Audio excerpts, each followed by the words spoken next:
Astaghfirullah. Bismillahirrahmanirrahim. Assalamualaikum warahmatullahi wabarakatuh. Bihamdillahi wassalatu wassalamu ala rasulillah wa ala alihi wa sahbihi wa mawalah wa la hawla wa la quwata illa billahi wa ba'du.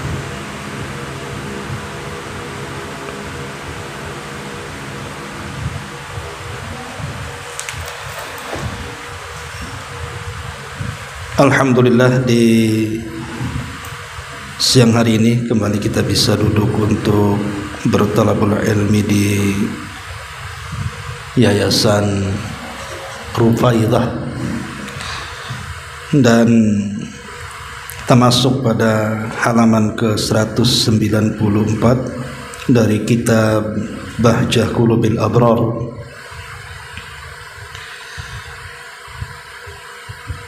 yang menjelaskan tentang hadis-hadis singkat tetapi memiliki makna yang padat. Pada poin ke-58 di sini ada poin tentang bukti bagi orang-orang yang mengaku-ngaku.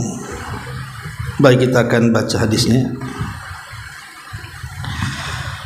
An Ibni Abbasin radhiyallahu anhu maqala qala Rasulullah sallallahu alaihi wasallam law yu'tan nasu bida'wahum ladda'a rijalu dima'a qaumin wa amwalahum walakin al-yaminu 'alal mudda'a 'alaihi, rawahu Muslim. Wa fi lafdi indal Bukhari al-bayyinatu 'alal mudda'i wal yaminu 'ala man ankar. Dari Ibnu Abbas radhiyallahu anhu beliau berkata, Rasulullah sallallahu alaihi wasallam bersabda, seandainya setiap orang bebas mengklaim sesuatu menjadi miliknya, maka banyak orang yang akan mengklaim darah dan harta orang lain. Akan tetapi harus ada sumpah dari orang yang menyangkal klaim tersebut. Dalam lafaz Imam Baihaqi mendatangkan bukti, harus ada bukti bagi yang mengklaim dan sumpah bagi yang mengingkarinya. Ma'asyiral muslimat yang dimuliakan Allah Subhanahu wa taala, hadis ini adalah hadis yang sangat agung sekali, yang diajarkan Nabi sallallahu alaihi wasallam kepada kita untuk menyelesaikan banyak masalah. Tapi sebelumnya kita akan menjelaskan tentang faedah hadis ini dulu. Yang pertama, hirsu asy-syari'ati ala hifdzi amwalin nas wa dima'ihim, bahwa syariat Islam itu sangat menganjurkan agar kita menjaga harta manusia dan darah-darah manusia, agar tidak ada orang yang semena-mena mengambil harta dengan cara yang batil atau menumpahkan darah dengan cara yang zalim.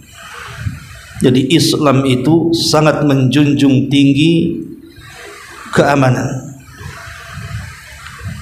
Menjaga darah manusia dan harta manusia adalah tujuan daripada disyariatkan syariat yang mulia ini. Kemudian yang kedua, bahwa siapapun yang mengklaim sesuatu menjadi haknya, ada orang yang datang mengatakan ini rumah saya, ini kebun saya, ini tanah saya, padahal sudah ada yang meninggalinya, sudah ada yang merawatnya, sudah ada yang menanaminya. Maka bagi yang kemudian mengklaim bahwa itu adalah haknya, bukan hak orang lain, maka wajib dia mendatangkan bukti. Harus ada bukti. Karena di masyarakat ini kita kenal kalau urusan lahan atau tanah itu kan biasanya tumpang tindih surat. Terkadang yang satu mengklaim ini tanah saya, ini rumah saya, ini kebun saya, yang lain pula mengklaim dengan hal yang sama. Maka yang merasa dirinya bahwa itu adalah miliknya, maka dia harus mendatangkan bukti yang lebih kuat dibandingkan orang yang dituduh menyerobot tanahnya. Kalau tidak, maka dia telah membawa kepalsuan dalam tuduhannya. Sebaliknya, orang-orang yang mengingkari, maka dia harus bersumpah. Jadi orang yang tertuduh itu cukup bersumpah saja, tidak perlu mendatangkan bukti. Kalau ada dua orang rebutan lahan, maka yang mengklaim bahwa itu lahannya, dia wajib mendatangkan bukti. Tetapi yang lainnya, yang pihak tertuduh, cukup bersumpah saja dengan mengatakan, demi Allah ini tanah saya, ini rumah saya, ini kebun saya. Engkau mengaku-ngaku ini rumah, ini kebun, ini sawah kamu, mana buktinya? Begitulah syariat Islam, tidak bisa semena-mena. Sebab kalau seandainya seseorang berhak mengklaim sesuatu menjadi miliknya tanpa bukti, maka darah manusia bisa tertumpah, harta manusia bisa diambil dengan cara yang zalim, dan ini kezaliman yang nyata. Dan banyak sekali contoh umpamanya yang terjadi di negeri kita saja, di Batam sini. Berapa banyak akibat rebutan lahan, kemudian yang satu menyewa preman, yang satu menyewa preman, akhirnya berkelahi, ada pula yang mati di situ. Ada yang dipukul di situ. Atau lebih jauh daripada itu, dia mengambil hak orang lain. Yang bukan tanahnya dirampas menjadi tanahnya, yang bukan kebunnya diklaim bahwa itu kebunnya. Maka berapa banyak harta manusia akan terzalimi di sini. Bahkan boleh jadi orang yang tertuduh menjadi tersangka. Bisa saja kemudian dia dimasukkan penjara padahal dia di pihak yang benar. Itu karena tidak ada kaedah yang disebutkan dalam hadis ini. Ma'asyiral muslimat yang dimuliakan Allah Subhanahu wa taala. Makanya di sini kewajiban seorang hakim, dia harus teliti betul kepada orang yang bersengketa. Jangan sampai kemudian dia berat sebelah. Karena sudah sering saya katakan, hakim itu kan ada tiga macam. Ada hakim itu memiliki pengetahuan, tapi disesatkan pengetahuannya karena dunia. Mungkin orang berkasus soal lahan, disogoknya hakim ini, akhirnya membela salah satu dari kedua. Siapa yang mendatangkan keuntungan dia bela. Maka ini hakim di neraka, kata Rasul. Kemudian yang kedua, hakim jahil, tidak punya pengetahuan, tidak punya wawasan. Kemudian dia berhukum dengan kejahilannya, maka dipastikan dia tidak berhukum dengan keadilan. Kemudian yang ketiga, hakim yang penuh dengan pengetahuan dan memutuskan dengan keadilan, maka ini hakim di surga. Maka ini penting sekali bahwa ketika ada kasus yang satu mengklaim, yang satu mengingkari, kemudian dibawa kepada mahkamah pengadilan, maka sekali lagi seorang qadhi ataupun hakim harus sebijak mungkin meneliti bukti-buktinya, baru kemudian memutuskan setelah berdoa kepada Allah Subhanahu wa taala. Ma'asyiral muslimat yang dimuliakan Allah Subhanahu wa taala. Di sini Nabi sallallahu alaihi wasallam mengatakan, seandainya setiap orang bebas mengklaim sesuatu menjadi haknya, maka akan banyak orang-orang yang mengklaim darah dan harta orang lain. Akan tetapi harus ada sumpah dari orang yang menyangkal klaim tersebut, dan dalam riwayat yang lain yang mengklaim harus mendatangkan bukti. Seperti apa buktinya? Ma'asyiral muslimat yang dimuliakan Allah Subhanahu wa taala, di antara jenis bukti yang harus dihadirkan adalah asy-syahadah, adanya persaksian. Karena pada umumnya yang namanya saksi itu biasanya bisa mengungkap kebenaran dan juga mengungkap kejujuran orang yang menuduh atau pendakwah tadi. Jadi saksi itu penting. Makanya kemudian di dalam Al-Qur'anul Karim, ketika Allah Subhanahu wa taala bicara tentang saksi atas perzinahan, Allah Subhanahu wa taala mengatakan wallati ya'tinal fahishata min nisaikum fastashhidu 'alaihinna arba'ata minkum. Dan para perempuan yang melakukan perbuatan keji, artinya zina, di antara perempuan-perempuan kalian, hendaklah terhadap mereka ada 4 saksi di antara kamu yang menyaksikannya. Jadi tuduhan saja itu tidak cukup, menuduh saja tidak cukup, mengklaim itu tidak cukup, harus ada saksi. Dan saksi dalam tuduhan zina ini harus ada 4 orang, dan 4-empatnya menyaksikan saat dia berzina. Kalau seandainya dia tidak menyaksikan, mungkin di satu ruangan memang dua-duanya membuka aurat, membuka baju, tapi yang satu di kursi sebelah kanan, yang satu di kursi sebelah kiri, maka persaksiannya ditolak. Jadi betul-betul harus menyaksikan saat dia berzina, saat dia melakukan persetubuhan itu dia harus menyaksikan, dan saksinya tidak cukup 1, harus 4. Kenapa demikian? Karena Islam itu sangat menjaga darah. Sebab kalau seandainya seorang pezina ini dia orang yang sudah menikah, maka hukumannya dalam Islam tidak main-main. Dia dirajam sampai mati, artinya meneteskan darah di sini. Makanya tidak sembarangan menuduh orang si fulan berzina kemudian dihukum rajam. Harus ada saksi. Saksi itu harus 4, dan 4-empatnya melihat. Kalau tidak melihat tidak bisa, atau mungkin 1 melihat, 3 tidak melihat, tidak bisa. Harus 4. Makanya ini juga bisa meredamkan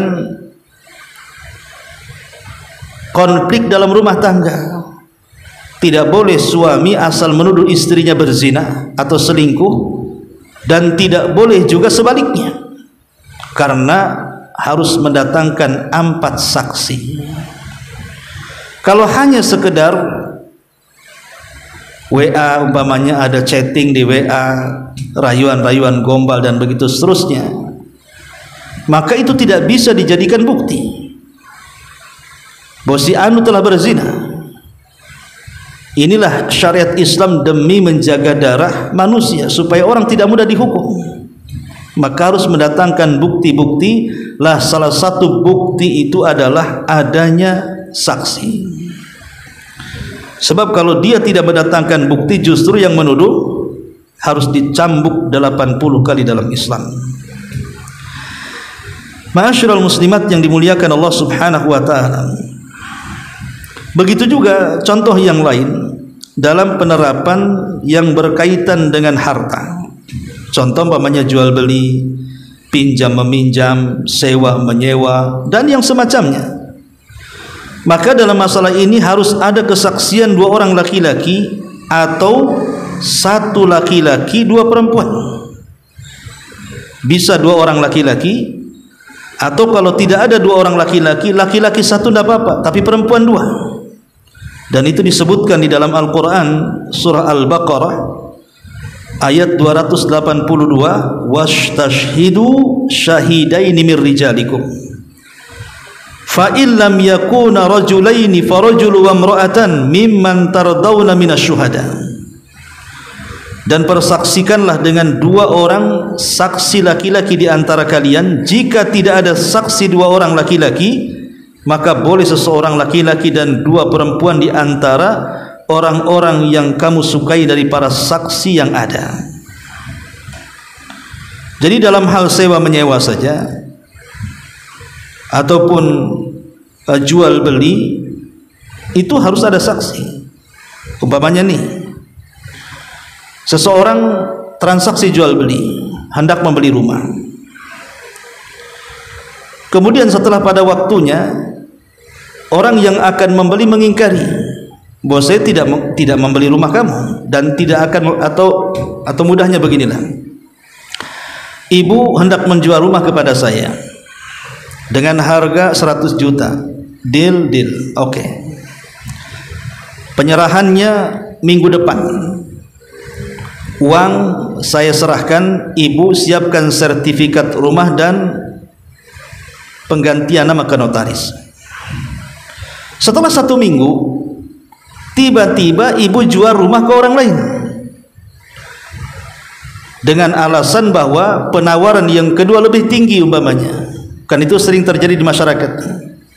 Kita sudah akad jual beli, rupanya ketika sudah sampai pada waktunya, barangnya pula sudah tidak ada. Alasannya sudah ditawar dengan penawaran yang lebih tinggi tanpa membatalkan persaksian awal.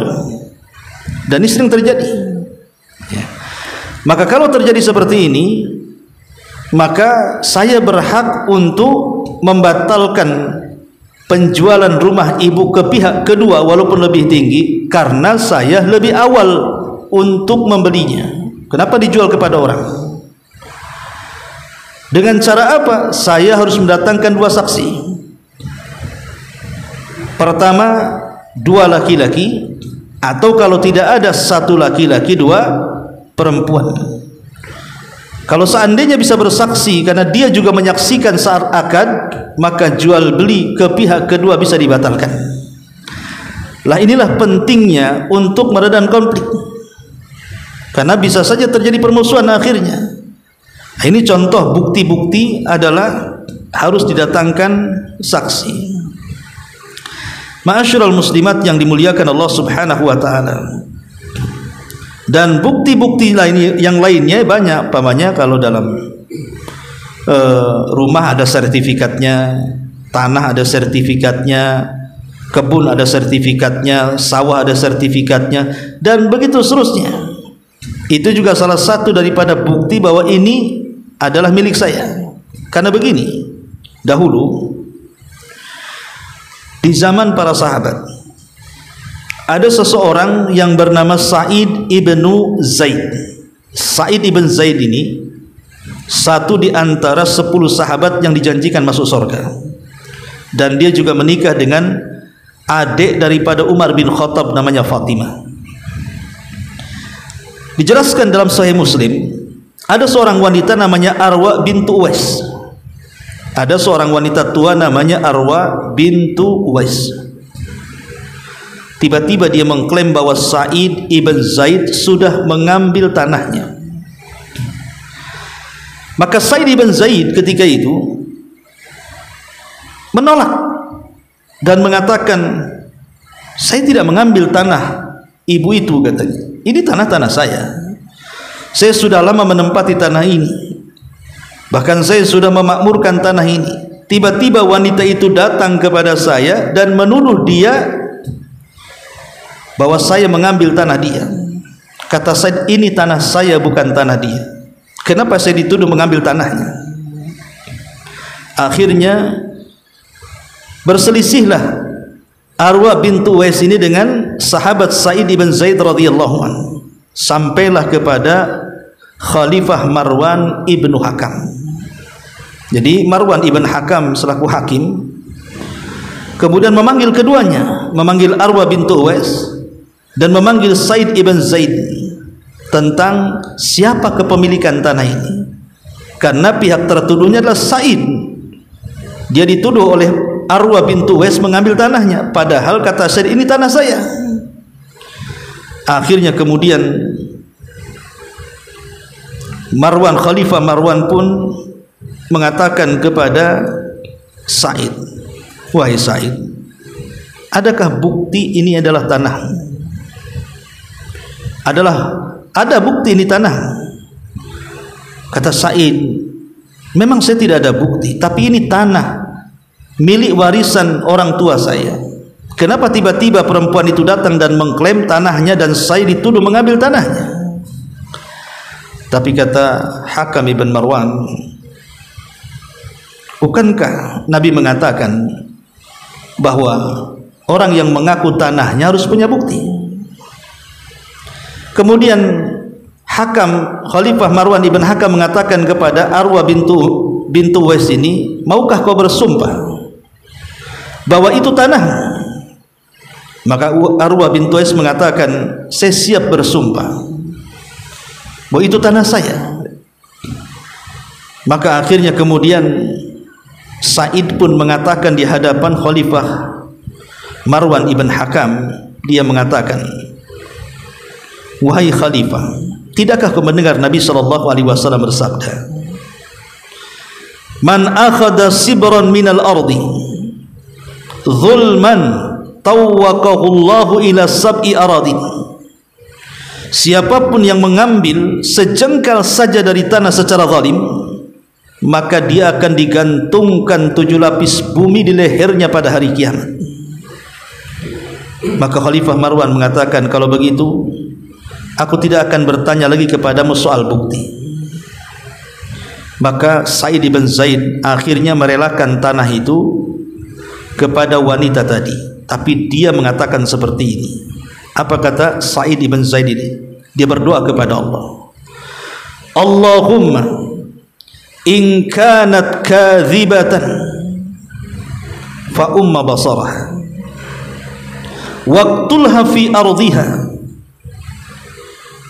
Ya Allah, jika wanita itu benar dan aku yang salah, atau jika wanita itu dusta dan dia tidak jujur dengan tuduhannya kepadaku, ya Allah, butakan matanya. Ya Allah, bunuh dia di tanah yang ia tuduhkan kepadaku. Subhanallah. Ini bukan doa biasa, yang berdoa para sahabat nih. Sahabat Nabi SAW berdoa seperti ini, ya Allah, butakan matanya, kemudian wafatkan dia di kebunnya kalau memang dia berdusta. Subhanallah. Maka dijelaskan dalam Sahih Muslim, setelah Sa'id bin Zaid ini berdoa seperti itu, maka disebutkan fama matat hatta dhahaba basaruha thumma bayyana hiya tamshi fi ardiha id waqa'at fi khufratin famata. Maka wanita ini betul-betul akhirnya dibutakan matanya ketika dia berjalan di tanahnya, tiba-tiba dia terpeleset masuk ke dalam lubang dan Allah wafatkan dalam lubang itu. Lihat, terkadang kezaliman ini harus dipahami bahwa ada dosa yang hukumannya itu terkadang cash di dunia sebelum akhirat. Kata Nabi SAW, ma min dzambin ajjalallahu uqubatahu fid dunya qabla al-akhirati. Tidak ada dosa yang disegerakan hukumannya di akhirat, di dunia sebelum akhirat. Apa itu? Al-baghyu, kezaliman. Karena dia sudah berbuat zalim, dia mengklaim bahwa itu tanahnya dan Sa'id telah mengambilnya, padahal itu bukan tanahnya dan memang milik Sa'id bin Zaid. Berarti dia zalim, mengambil hak orang, kan begitu. Itulah kata Nabi SAW, kalau setiap orang dengan serampangan mengklaim itu milik dia, maka dia akan menghalalkan darah dan harta orang. Akhirnya tanah yang harusnya milik Sa'id ibn Zaid ini dirampas oleh wanita tadi secara zalim, dan Sa'id tidak bisa apa-apa, tetapi dia hanya bisa berdoa kepada Allah Subhanahu wa ta'ala, jika wanita itu berdusta maka butakan matanya dan bunuhlah dia di tanahnya. Akhirnya Allah kabulkan. Dari sini ingat, jangan pernah menzalimi siapapun, dan jangan coba-coba melakukan kezaliman dengan mengklaim itu tanah dia, itu rumah dia, itu kebun dia, itu sawah dia, kalau dia tidak punya bukti kuat tentang kepemilikan. Dan kalau seandainya seseorang mengalah, walaupun itu tanahnya, setelah memperjuangkan tapi dia tidak berdaya, maka ketahuilah Allah Subhanahu wa ta'ala tidak pernah tidur. Pasti Allah Subhanahu wa ta'ala akan membalaskan untuk pihak yang dizalimi, walaupun yang dizalimi ini orang kafir sekalipun. Tetap Allah Subhanahu wa ta'ala akan menolongnya, karena Allah bukan menolong karena kekafirannya, tapi Allah tidak suka dengan kezaliman, dan Allah sangat cinta dengan keadilan. Ini satu kisah. Kisah yang kedua dikisahkan dari Jabir bin Samurah radhiyallahu anhu tentang kisah Sa'ad bin Abi Waqqas. Satu hari Sa'ad bin Abi Waqqas ini pernah ditugaskan untuk menjadi perdana menteri di Kufah. Jadi Sa'ad bin Abi Waqqas itu pernah diutus oleh Umar bin Khattab di zamannya untuk menjadi perdana menteri di Kufah, tetapi dia difitnah. Ada orang-orang yang tidak suka dengan Sa'ad bin Abi Waqqas ini. Apa fitnahannya? Fitnahannya adalah Sa'ad bin Abi Waqqas ini tidak becus dalam memerintah. Dia tidak pernah memimpin perang, disuruhnya pasukan berjalan sendiri. Dia tidak pernah membagi harta rampasan perang dengan adil. Bahkan dia tidak pernah adil dalam memutuskan putusan. Bahkan yang lebih parah lagi, dia dituduh tidak bisa melakukan solat yang baik. Jadi solatnya dianggap bermasalah. Akhirnya berita ini sampai kepada telinga Umar bin Khattab radhiyallahu anhu. Maka Sa'ad pun dipanggil oleh Umar bin Khattab radhiyallahu anhu.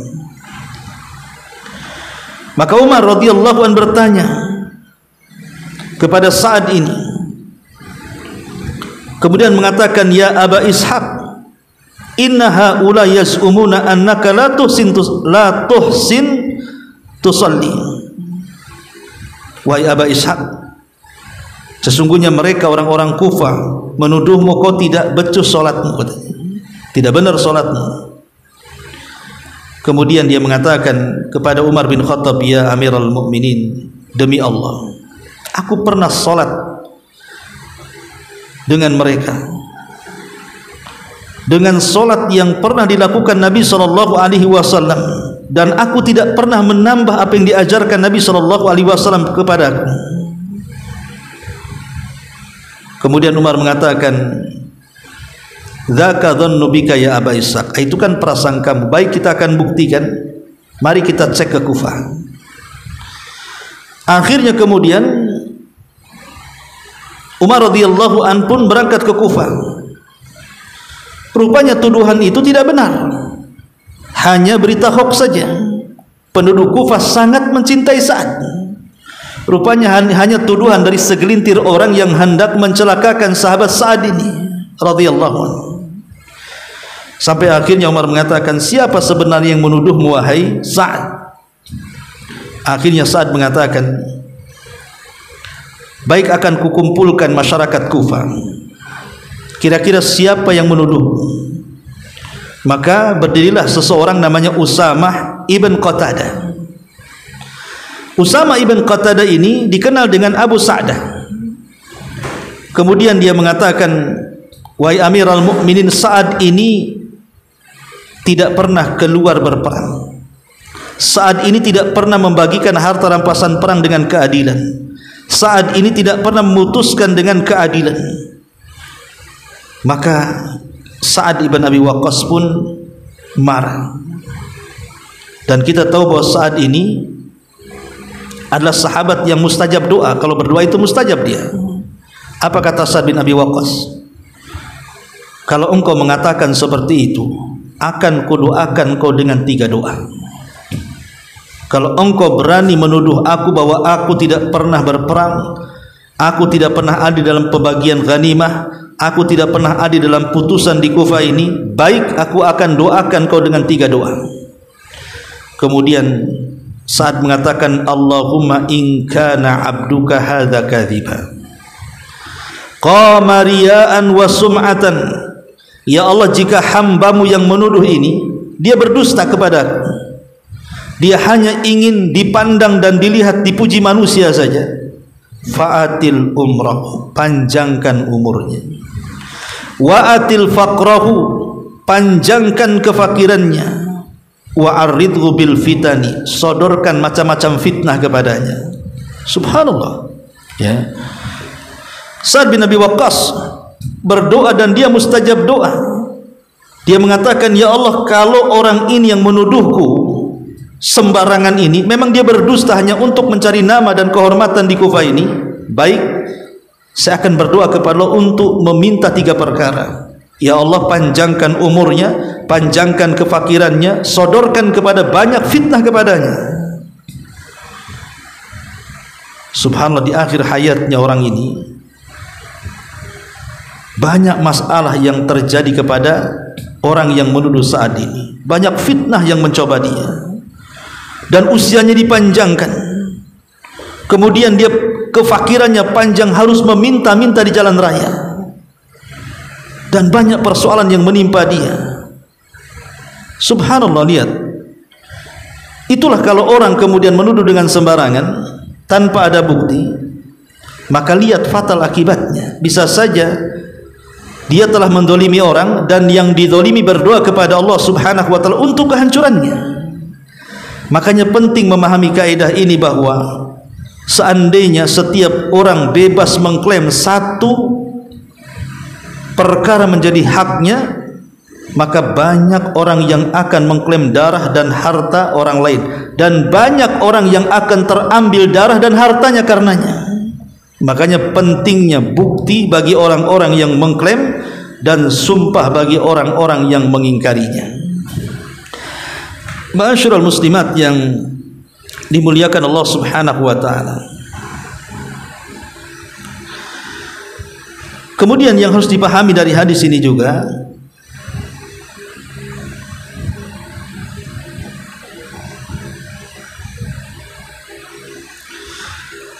tentang ada bersumpah. Karena di sini kan sumpah bagi orang yang mengingkari. Jadi kalau seandainya ibu dituduh dan ibu tidak merasa bersalah, maka ibu cukup bersumpah saja, wallahi demi Allah saya tidak melakukannya, wallahi demi Allah saya tidak mengambilnya, wallahi demi Allah saya tidak menggibahnya. Jadi orang yang tertuduh itu tidak perlu mendatangkan bukti. Buat apa dia mendatangkan bukti? Dia pihak tertuduh, maka pihak tertuduh itu cukup bersumpah saja bahwa saya tidak melakukannya. Adapun adab sumpah ini sendiri,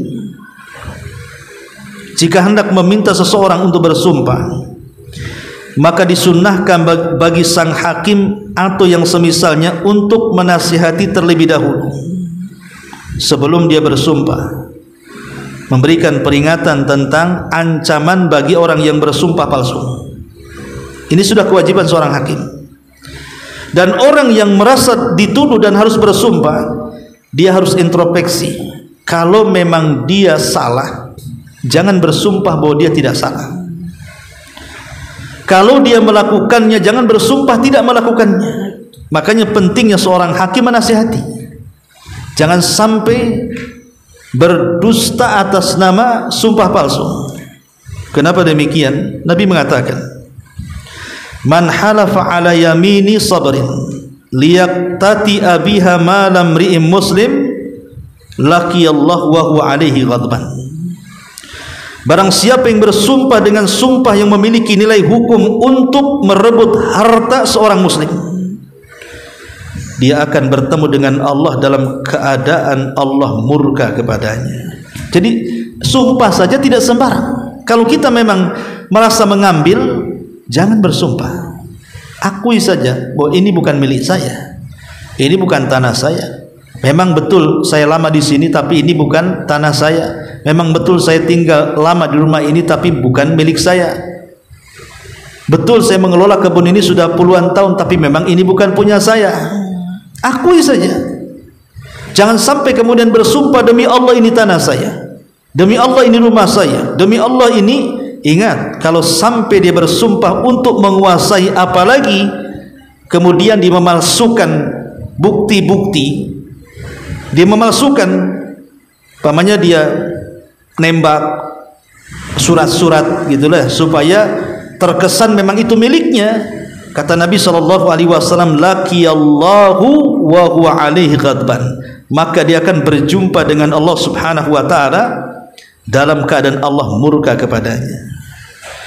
Ma'asyiral muslimat yang dimuliakan Allah Subhanahu wa taala, makanya jangan sembarang orang itu bersumpah, karena sumpah di zaman sekarang persis kata Nabi SAW, ala wa qauluz zur, ingat, hati-hati, jangan bersumpah dengan sumpah yang palsu. Sumpah palsu itu sudah menjadi kebiasaan, terutama di dunia pengadilan. Terkadang ingin memenangkan sebuah kasus, dia bayar orang untuk bersaksi dan bersumpah. Dia membeli orang ataupun dia menyewa pengacara dengan uang yang banyak, dengan yang pandai lisan bicaranya, kemudian bersumpah-sumpah bahwa itu miliknya, kemudian disodorkan bukti-bukti, padahal bukti itu sebenarnya buatan dia untuk mengelabui hak milik orang lain dan berpindah kepadanya. Ini sebuah kezaliman. Tidak boleh. Kalau seandainya satu jengkal tanah saja kita ambil, nanti pada hari kiamat dikalungkan 7 lapis bumi, bagaimana satu rumah berapa jengkal itu? Bagaimana satu kebun yang hektaran? Bagaimana satu sawah gitu ya, yang hektaran tanahnya? Berapa jengkal yang akan dikalungkan pada hari kiamat? Jangan memikir sesaat demi kenyamanan kehidupan dunia. Dunia ini akan fana, akan meninggalkan kita. Dan kita harus mempertanggungjawabkan semua apa yang kita lakukan di dunia, terutama soal kezaliman kepada orang lain. Karena kezaliman kepada orang lain, sekalipun di dunia kita bertobat, Allah tidak akan pernah meninggalkannya sampai orang yang dizaliminya memaafkannya, atau akan terjadi kisos pada hari kiamat, sehingga pahala yang sudah kita tumpuk-tumpukkan hilang dan diserahkan kepada orang yang kita zalimi. Ma'asyiral muslimat yang dimuliakan Allah Subhanahu wa taala, dan juga harus dipahami bahwa putusan hakim itu berdasarkan pengetahuannya. Jadi hakim ini bukan Tuhan yang mengetahui semua konflik masalah yang dihadapinya. Hakim ini kan tugasnya melihat kasus, dia hanya melihat dohirnya. Terkadang orang yang berselisih ini kan masing-masing bawa pengacara, atau yang satu lemah, yang satu kuat, yang satu tidak pandai bicara, yang satu pandai bicara. Hakim ini hanya memutuskan perkara zahir. Makanya Nabi SAW mengatakan saat dia sedang memutuskan sebuah perkara, apa kata Rasul? Innama ana basyarun, sesungguhnya saya adalah manusia biasa. Wa innakum takhtasimuna alayya, dan kamu memperdebatkan perkara kalian di hadapanku. Wa la'alla ba'dukum an yakuna alhana bihujjatihi min ba'din, boleh saja seseorang di antara kalian lebih fasih bicaranya daripada yang lainnya ketika menyampaikan argumen. Fa aqdhiya lahu ala nahwi ma asma, sementara saya akan menghukum berdasarkan apa yang saya dengar. Jadi kalau sekelas Nabi SAW saja, dia bukan Tuhan, Nabi bukan Tuhan, Nabi tidak tahu konflik orang, kecuali setelah masing-masing yang berkonflik itu berargumen, yang satu mengatakan begini, yang satu mengatakan begitu, kemudian Rasul memperhatikannya. Mana yang lebih kuat hujahnya, maka Rasulullah SAW akan memperberatnya, artinya akan mendukungnya. Mana yang lemah hujahnya, maka Nabi SAW tidak akan kemudian membelanya, walaupun seandainya yang lemah ini di pihak yang benar, kemudian yang kuat bicaranya di pihak yang salah. Karena Nabi kan tidak tahu mana yang salah mana yang benar. Apalagi di zaman sekarang kan, yang namanya pengacara itu kan luar biasa. Kalau sudah ngomong itu, dia bisa memutarbalikan yang benar ke yang salah ke yang benar, sehingga terkadang membingungkan hakim. Sehingga tugas hakim itu hanya menghukumi secara zahir, apa yang dilihat, apa yang didengar, itulah yang diputuskan. Makanya kata Nabi SAW, kalau seandainya kalian yang bersilat lidah ini memperjuangkan perkara batil menjadi benar, maka siap-siap kalian akan duduk di bara api neraka. Makanya ini juga perhatian bagi para pengacara nih, nasihat bagi para pengacara. Jangan karena Anda pandai bicara kemudian menyampingkan keadilan manusia hanya untuk meraih kehidupan dunia saja. Kehidupan dunia sesaat. Anda membela-bela yang salah, akhirnya jadi menang, dan yang benar akhirnya kalah. Karena bahayanya apa? Bisa saja kemudian Anda merampas aset orang. Ketika kemudian yang benar itu mempertahankan hartanya tapi menjadi kalah gara-gara Anda, berarti harta dia akan diambil secara zalim oleh klien Anda, ya. Ataupun mungkin dia punya rumah, terampas rumahnya. Mungkin dia konteknya mungkin rebutan waris, terampas hartanya, terampas kemudian ininya. Maka zalim merampas orang lain. Akhirnya Anda sedang melindungi kejahatan. Bukankah Nabi SAW melaknat awamuhdisan, orang-orang yang melindungi kejahatan? Tidak boleh kita melindungi kejahatan. Maka katakan yang benar, itulah yang akan diselamatkan Allah Subhanahu wa ta'ala. Lah ini yang harus dipahami tentang hadis ini, ya. Baik, sedikit kita baca syarah daripada hadis ini yang dijelaskan oleh pengarang di sini. Hadis ini, kata beliau, sungguh agung kedudukannya. Hadis ini merupakan landasan utama dalam urusan peradilan dan hukum-hukum terkait dengan persengketaan. Karena sesungguhnya peradilan di antara manusia hanyalah terjadi ketika adanya perselisihan. Seperti seseorang yang mengaku bahwa dirinya memiliki hak atas orang lain, lalu orang tersebut mengingkarinya, atau seseorang yang mengaku bahwa dia telah terbebas dari hutang yang pernah menjadi tanggungannya atas orang lain.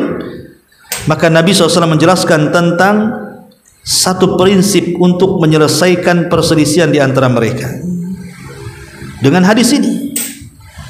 Ibu hutang piutang dengan orang, kemudian ketika orang yang menagih datang, dan biasanya di masyarakat saat ngutang itu kan kayak orang kalah judi kan, Bu, melas-melas gitu ya, kesian, muka sedih gitu ya.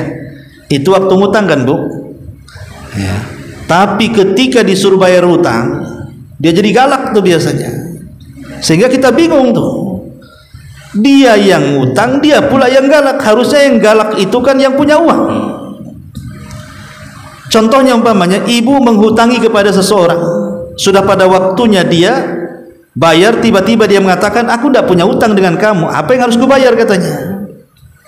Maka di sini ibu harus mendatangkan bukti. Nih buktinya, ada perjanjiannya, ada kwitansinya, ada notarisnya. Nih buktinya, ada saksinya, 2 orang laki-laki atau 1 laki-laki 2 perempuan. Seperti itu. Kalau itu tidak terjadi, maka harta ibu akan hilang sia-sia. Karena kalau orang mengklaim bahwa saya tidak pernah mengambil uang ibu, sementara dia pernah mengambil uang ibu dan ibu tidak bisa membuktikan, berapa banyak harta manusia hilang di sini. Inilah pentingnya di sini hadis ini, ya. Makanya kata beliau, barang siapa yang mengklaim sesuatu baik berupa benda, kemudian hutang piutang atau hak-hak lain serta hal-hal yang terkait dengan hak-hak tersebut atas orang lain, lalu orang tersebut mengingkarinya, maka hukum asal hak tersebut adalah milik orang yang mengingkari. Itu masalahnya. Kalau ibu tidak bisa mendatangkan bukti, Berarti apa? Memang dia tidak pernah pinjam uang, padahal dia pinjam uang, masalahnya hilanglah uang kita jadinya. Makanya dalam hutang piutang itu harus jelas, ada bukti, datangkan saksi. Apalagi uangnya banyak, ya, uangnya sampai 50 juta, 100 juta, kan sayang kalau sampai hilang, ya. Kemudian orang yang mengaku ini, jika ia membawa bukti yang menunjukkan atas haknya, maka hak tersebut adalah miliknya dan dihukumi bahwa ia adalah haknya. Namun jika dia tidak membawa bukti, maka tidak ada yang bisa dia dapatkan kecuali sumpah orang tersebut. Demikian pula barang siapa yang mengklaim bahwa ia terbebas dari hak orang lain atasnya, sedangkan pemilik hak mengingkari pernyataannya dan mengatakan hak tersebut masih ada, belum terselesaikan, maka seandainya orang yang mengaku tadi tidak menunjukkan bukti pelunasan atau pembebasan tanggungan, berarti hak tersebut masih tetap atasnya menjadi tanggungannya. Karena demikian hukum asalnya, akan tetapi si pemilik hak harus bersumpah bahwa hak dia masih ada pada orang tersebut, ya. Dan begitu seterusnya. Ini contoh-contoh di bawahnya ibu bisa baca sendiri. Wallahu a'lam bishawab. Ini diantara keterangan singkat dari poin ke-58. Sebelum saya tutup, silahkan kalau ada yang mau bertanya.